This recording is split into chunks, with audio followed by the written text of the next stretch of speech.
ओम तत्सत। ओम श्री परमात्मने नमः। ओम श्री गुरुवे नमः।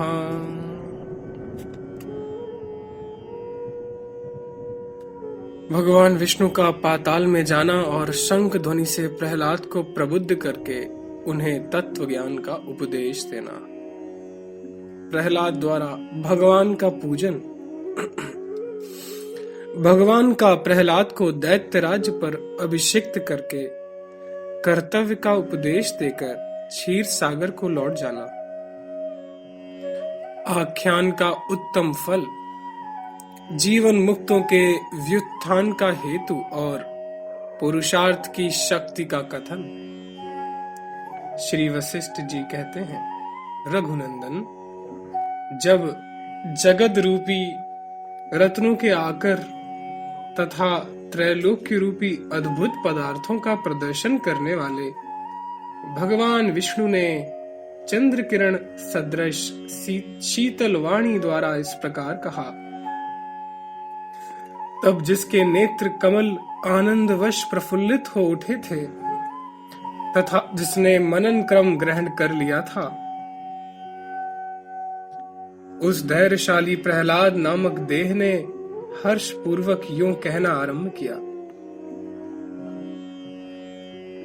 प्रहलाद ने कहा, भगवन, आपकी कृपा से मुझे तत्व ज्ञान द्वारा भली भांति स्वरूप अवस्थिति प्राप्त हो गई है,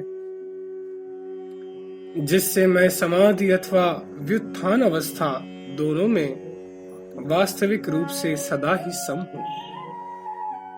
देवादिदेव, मैंने चिरकाल तक विशुद्ध बुद्धि द्वारा अपने हृदय में आपका साक्षात्कार किया है। देव, सौभाग्य की बात है कि अब पुनः बाहर नेत्रों से भी आपका प्रत्यक्ष दर्शन कर रहा हूं। महेश्वर, मैं जो समस्त संकल्पों से रहित इस अनंत दृष्टि में स्थित था, वह शोक, मोह, वैराग्य, चिंता, देह त्याग के प्रयोजन अथवा संसार के भय से नहीं था, क्योंकि जब एक ही विज्ञान आनंद घन परमात्मा सर्वत्र विद्यमान है, तब शोक, हानि, देह, संसार, स्थिति और भय, अभय कहां से प्राप्त होंगे। परंतु परमेश्वर, हाय, मैं विरक्त हो गया हूं, अतः इस संसार का त्याग करता हूं। इस प्रकार की अज्ञानियों द्वारा की गई चिंता हर्ष शोक रूप विकार उत्पन्न करने वाली होती है। या सुख है या दुख है, या मेरा है या मेरा नहीं। यूं द्विविध आग्रस्त चित्त मूर्ख का ही विनाशक होता है, पंडित का नहीं। मैं अन्य हूं और यह अन्य है, ऐसी वासना इस जगत में उन अज्ञानी प्राणियों को ही प्रभावित करती है जो तत्व ज्ञान से बहुत दूर है। कमल लोचन, जब सभी प्राणियों में आत्म रूप से आप ही व्याप्त हैं, तब ग्रहण त्याग के पक्ष का अवलंबन करने वाली कल्पना कहां से हो सकती है। देवेश्वर, समाधि काल में तो मैं भाव अभाव से परे रहकर ग्रहण त्याग से रहित था, परंतु इस समय प्रबुद्ध होकर वही कार्य करने के लिए उद्यत हूं जो आपको रुचिकर है। भगवन, आप तो वे ही पुंडरीकाक्ष नारायण हैं जिनकी तीनों लोकों में पूजा होती है, अतः मेरे द्वारा स्वभावतः प्राप्त हुई पूजा को ग्रहण कीजिए। यूं कहकर दानवराज प्रहलाद ने उन भुवन अधिपति भगवान गोविंद की, जिनके अंदर त्रिलोकी वर्तमान थी तथा जो शंख चक्र आदि आयुधों, अप्सरा समूह, देवगण और पक्षीराज गरुड़ के साथ सामने खड़े थे, पूजा की। पूजोपरांत चरणों में पड़े हुए प्रहलाद से भगवान लक्ष्मीपति ने कहा। श्री भगवान बोले, दानवाधीश, उठो और तब तक इस सिंहासन पर बैठे रहो जब तक मैं शीघ्र स्वयं अपने हाथ से ही तुम्हारा राज्याभिषेक करता हूँ। साथ ही पांचजन्य शंख की ध्वनि सुनकर जो ये साध्य सिद्ध और देवगण यहाँ आए हैं, ये सब के सब तुम्हारी मंगल कामना करें। यूं कहकर कमल नयन भगवान नारायण ने प्रहलाद को सिंहासन पर बैठा दिया। तदनंतर अप्रमेय आत्मबल से संपन्न श्री हरि ने समस्त महर्षि समुदाय, सारे सिद्धगण, विद्याधर और लोकपालों को साथ लेकर इन महान असुर प्रहलाद को आवाहन किए गए क्षीराब्दि आदि महासागरों, गंगा आदि सरिताओं और संपूर्ण तीर्थों के जल से सींचकर दैत्यराज को उसी प्रकार अभिषिक्त कर दिया जैसे पूर्व काल में देवगणों द्वारा स्तुति किए जाते हुए इंद्र का स्वर्गलोक के राज पर अभिषेक किया था। उस समय अभिषिक्त हुए प्रहलाद की देवता और असुर सभी स्तुति कर रहे थे। तब सुरासुर वंदित भगवान मधुसूदन उनसे इस प्रकार बोले। श्री भगवान ने कहा, निष्पाप प्रहलाद श्री भगवान ने कहा, निष्पाप प्रहलाद, जब तक सुमेरुगिरी, पृथ्वी तथा सूर्य और चंद्रमा का मंडल कायम रहेगा, तब तक तुम राज्य करोगे और तुम्हारे समस्त गुणों की प्रशंसा होगी।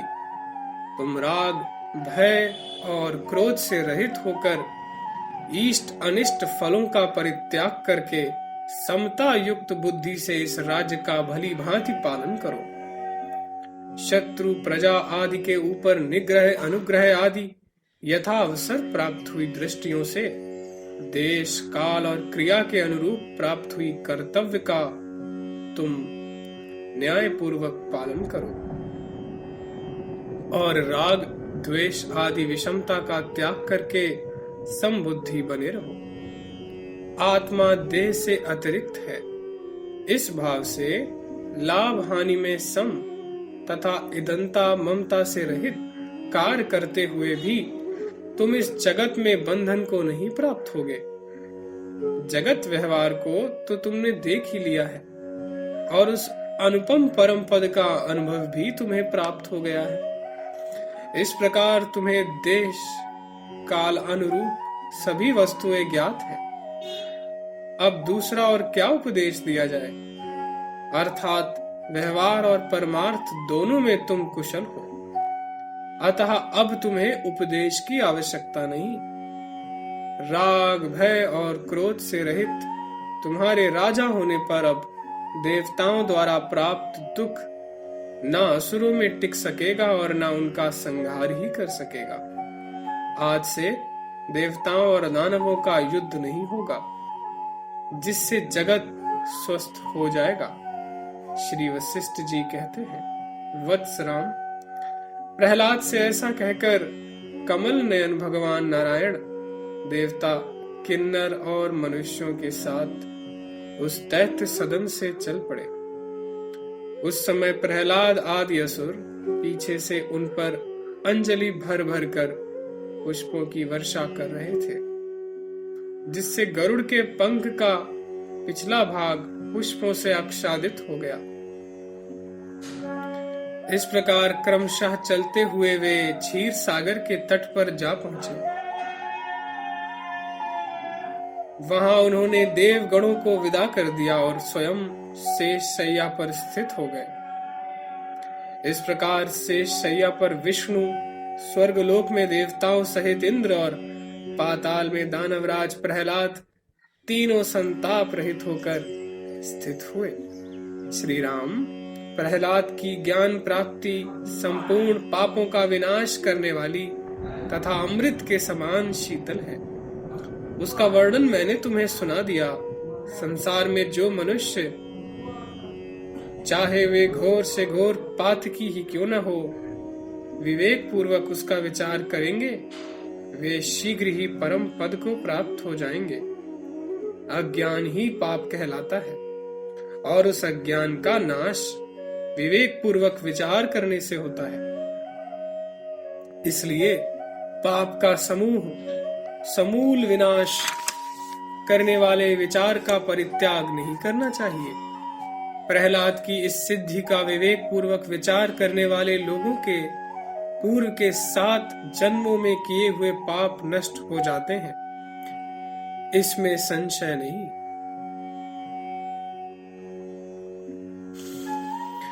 श्री राम जी ने पूछा, भगवान, महामनस्वी प्रहलाद का मन तो परम पद में तल्लीन था, वह पांचजन्य शंख की ध्वनि सुनकर कैसे प्रबुद्ध हुआ, यह बताने की कृपा करें।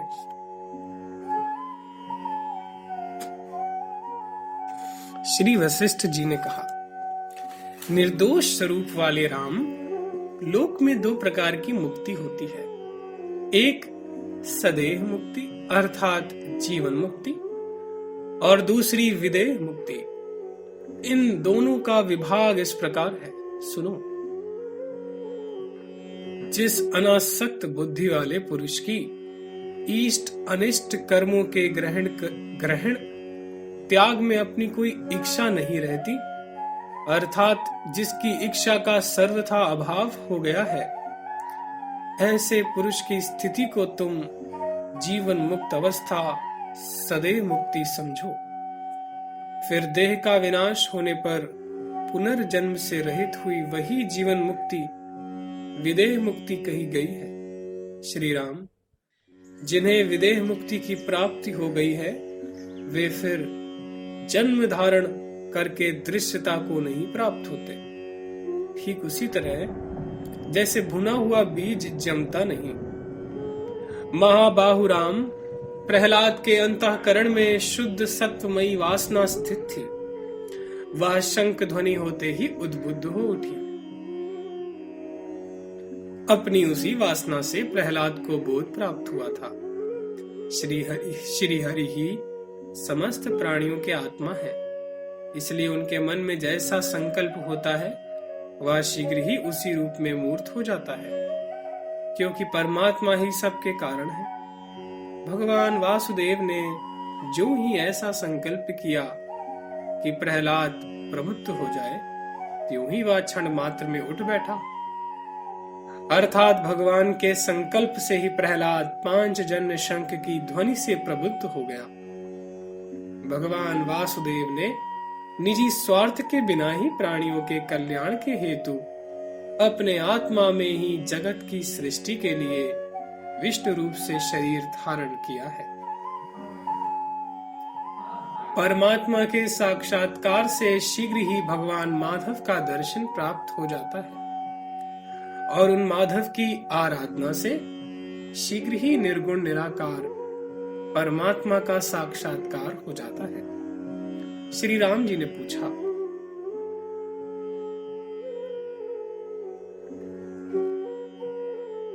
भगवान, आप तो संपूर्ण धर्मों के ज्ञाता हैं, अतः आपके शुद्ध वचन रूपी किरणों से हम उसी प्रकार आह्लादित हुए हैं, जैसे चंद्रमा की रश्मियों के स्पर्श से अनाज के पौधे प्रफुल्लित हो जाते हैं। परंतु गुरुदेव, यदि पुरुषार्थ पूर्वक प्रयत्न करने से ही सब कुछ प्राप्त हो जाता है, तो भगवान माधव के वरदान बिना प्रहलाद अपने पुरुषार्थ से ही क्यों नहीं प्रबुद्ध हुआ? श्री वशिष्ठ जी ने कहा, राघव, महामनस्वी प्रहलाद ने जिन जिन पदार्थों को प्राप्त किया था, वे सभी उसे अपने पुरुषार्थ से ही मिले थे। उनकी प्राप्ति में दूसरा कोई कारण नहीं, क्योंकि प्रहलाद ने परम पुरुषार्थ से जो भक्ति की, उसी से भगवान ने उनको वर दिया। इसलिए भगवान का वर मिलना भी अपना पुरुषार्थ ही है। जो विष्णु है वही सबका आत्मा है, और जो सबका आत्मा है वही विष्णु है। इस प्रकार पुष्प और उसकी सुगंध की भांति आत्मा और नारायण भिन्न नहीं। पहले प्रहलाद नामक आत्मा ही अपने आप अपनी परम शक्ति से ही विष्णु भक्ति में नियुक्त हुआ। फिर उसने स्वात्मभूत विष्णु से ही स्वयं यह वर प्राप्त किया, और स्वयं ही अपने मन को विचारशील बनाकर स्वयं ही आत्मज्ञान प्राप्त किया। इस प्रकार कभी तो आत्मा अपने आप ही अपनी शक्ति से प्रबुद्ध हो जाता है और कभी भक्ति रूपी प्रयत्न से प्राप्त होने वाले विष्णु रूप से प्रबोधित किया जाता है।